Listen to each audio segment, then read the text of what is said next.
Hi and welcome back to another YouTube video, and today we're talking about the children of the old king and the good queen, also known as Jaehaerys and Alysanne. And on today's schedule we have Aegon, Daenerys, and Eamon.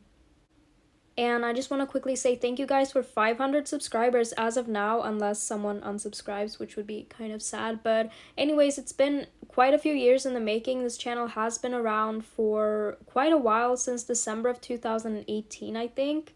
Comment if you've stuck around with me since then, because I don't really know. But it's really fun to see that it's gaining subscribers and that we're still doing this after a few years, even though I deleted most of my videos because I thought they were absolutely horrendous. Yeah, just want to say that. Thank you guys so much. Please like, subscribe, and comment for engagement and all of that jazz. But let's get right into the children of Jaehaerys and Alysanne. They all caused quite a bit of mess for the kingdom.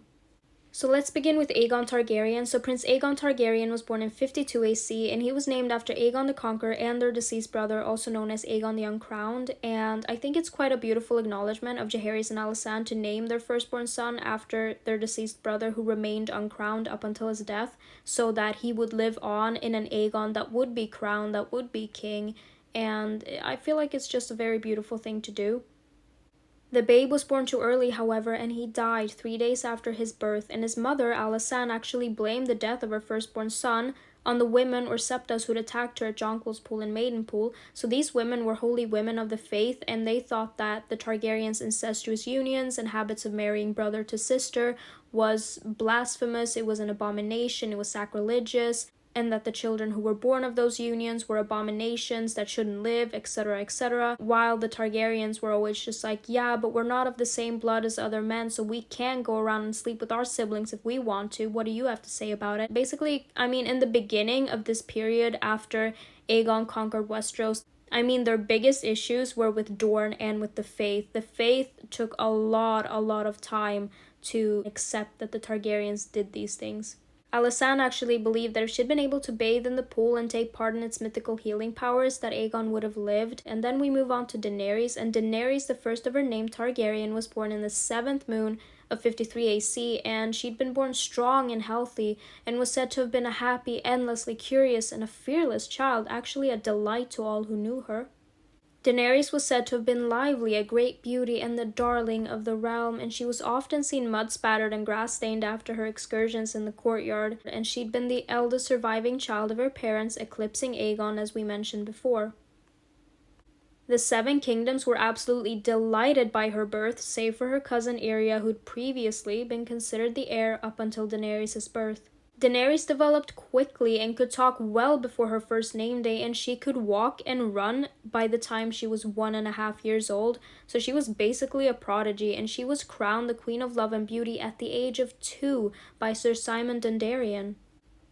Her mother Alysanne fell pregnant again that same year, and Daenerys was very adamant on wanting a sister, but instead she received a brother, Eamon. However, she quickly warmed to the new addition.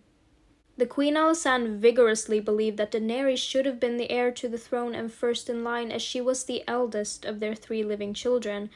But King Jaehaerys regarded Eamon as his heir from the day he was born, and this did cause a lot of arguments because Alysanne was displeased about the arrangement, and she reminded Jaehaerys that Daenerys was older and should be queen, and Jaehaerys did what Jaehaerys did, so he said, yeah, she will when she marries Eamon, and it didn't entirely please Queen Alysanne, which I don't think it would entirely please anyone to hear that response, because it's basically brushing the problem under the rug and not talking about it and putting a band-aid on a bullet hole. However, in 60 AC, Daenerys fell victim to the shivers, which was a violent shivering disease that killed you in the end, and earlier in the year she woke Queen Alysanne and she complained of being cold, and when someone woke you up and they were like, I'm really cold, and the shivers were running wild in the castle, you knew that there wasn't really a great chance of that person surviving that. But they did everything that they could for the princess. They gave her nettle tea, scalding baths, poultices, hot furs, and mother's milk. Septas and septons prayed over her, but nothing stopped the disease from running its course. And when dawn was close, King Jaehaerys decided that Daenerys needed a dragon, that a hatchling would be her remedy. And he sent ravens to Dragonstone and instructed the dragon keepers to send forth a hatchling immediately. It was too late, however, and the darling of the realm died within 1.5 days of becoming symptomatic, and Archmaester Gildelin said that the death of Daenerys seemed more cruel than any other, as it struck in the very heart of the doctrine of exceptionalism that Jaehaerys had created himself. The doctrine stated that the Targaryens weren't like other men, as they were the only ones left who rode dragons after the doom of Valyria, and it also stated that they didn't have roots in Andalos, but were Valyrian to their very cores, and that brother-to-sister marriage was common in the freehold of old.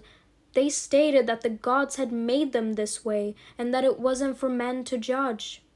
So we see how Daenerys' death becomes an issue because of this doctrine of exceptionalism, because she was Targaryen, because she was healthy and lively and she shouldn't have died.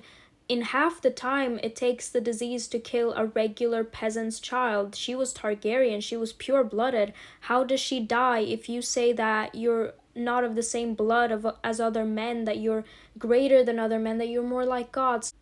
So I think it gave Jaehaerys quite a headache to resonate about Daenerys' death, even just to himself, because it strikes into the very heart of the doctrine he created, as we mentioned. But after Daenerys came Aemon, and he was the third born and was born in 55 AC on Dragonstone. He was said to have been tall and handsome with eyes as pale as lilac, but in another part of Fire and Blood, George R. R. Martin describes Aemon's daughter Rhaenys as having the pale violet eyes of her father, so I guess his eye color is somewhere in the midst between lilac and violet, I guess we could say that.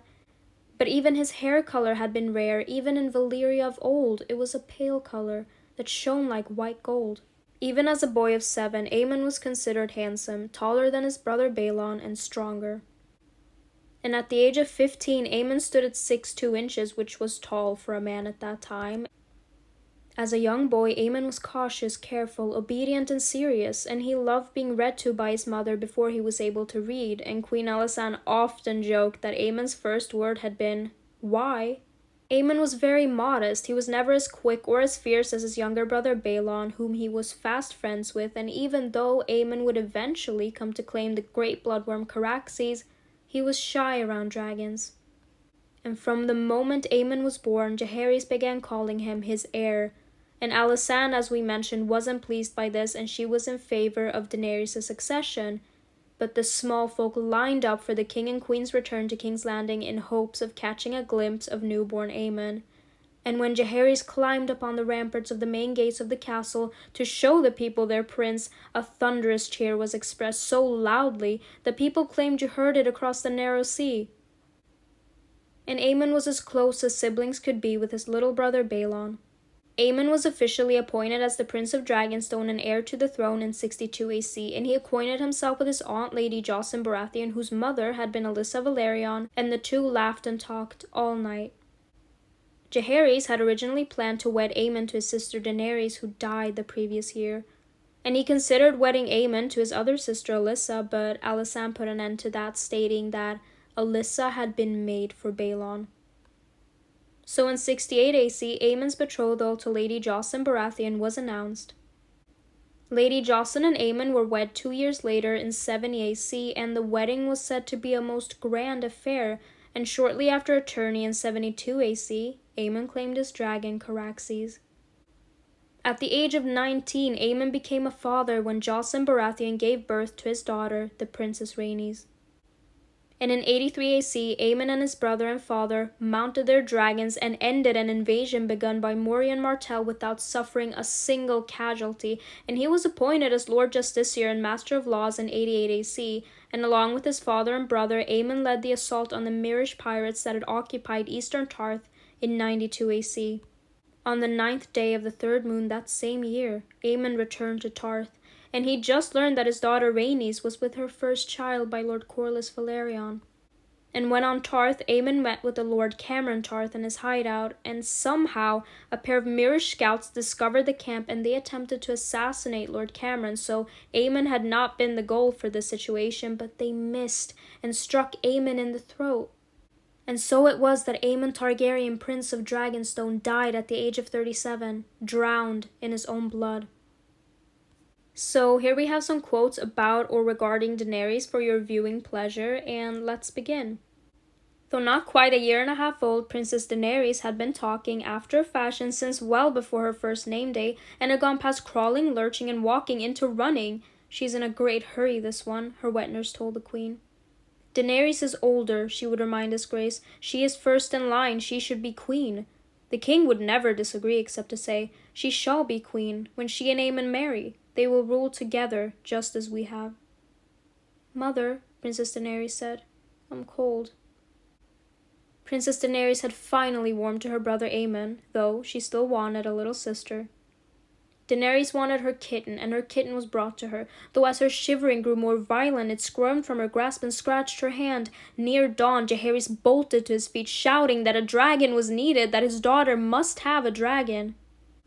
The queen collapsed in the king's arms, shaking so violently that some feared she had the shivers too. Jaehaerys had her taken back to her own chambers and given milk of the poppy to help her sleep, and though near exhaustion, he went to the yard and loosed Vermithor, then flew to Dragonstone to tell them there was no need for the hatchling after all.